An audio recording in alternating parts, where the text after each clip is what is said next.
ಜಗತ್ತನ್ನೇ ಗೆಲ್ಲಲು ಬೇಕಾಗಿರುವ ಏಕೈಕ ಗುಣ ಸಂಚಾರಿತ್ಯ. ಎಲ್ಲ ದುರ್ದೈವಕ್ಕೆ ಕಾರಣ ಆಲಸ್ಯ. ನಮ್ಮ ದುರವಸ್ಥೆಗಳಿಗೆಲ್ಲ ಕಾರಣ ಭೀತಿ. ಎಲ್ಲರಿಗೂ ಸಮಾನವಾಗಿ ಕೊಟ್ಟ ಸಂಪತ್ತು ಸಮಯ. 1000 ಯಜ್ಞಗಳಿಗಿಂತ ಶ್ರೇಷ್ಠ ಕರ್ಮ ಪರೋಪಕಾರ. ಅತ್ಯಂತ ಶ್ರೇಷ್ಠ ಸ್ವಭಾವ ತಾಳ್ಮೆ. ಅತ್ಯಂತ ಕೆಟ್ಟ ಗುಣ ಪರನಿಂದೆ. ಬಹುತೇಕ ಎಲ್ಲ ರೋಗಗಳಿಗೆ ಮುಖ್ಯ ಕಾರಣ ಅಜೀರ್ಣ.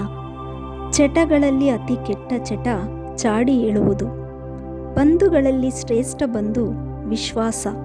ವ್ಯಕ್ತಿಗಳ ಅಂತರ್ಪತನಕ್ಕೆ ಮುಖ್ಯ ಕಾರಣ ಅಹಂಕಾರ. ಆಪ್ತಕಾಲದಲ್ಲಿ ಶ್ರೇಷ್ಠ ಆಪ್ತ ಬಾಂಧವ ಆತ್ಮವಿಶ್ವಾಸ. ಜಗತ್ತಿನಲ್ಲಿ ಎಲ್ಲ ಸಮಸ್ಯೆಗಳಿಗೆ ಪರಿಹಾರ ಆಧ್ಯಾತ್ಮಿಕ ಶಿಕ್ಷಣ. ಬಾಧೆಗಳಲ್ಲಿ ಹೆಚ್ಚು ಬಾಧೆ ಕೊಡುವುದು ಸಾಲಬಾಧೆ. ಹುಚ್ಚುಗಳಲ್ಲಿ ಅತಿ ಕೆಟ್ಟ ಹುಚ್ಚು ಹೊಗಳಿಸಿಕೊಳ್ಳುವುದು. ಬದುಕಿನಲ್ಲಿಯೇ ಅತಿ ಹೀನ ಬದುಕು ಹಂಗಿನ ಬದುಕು.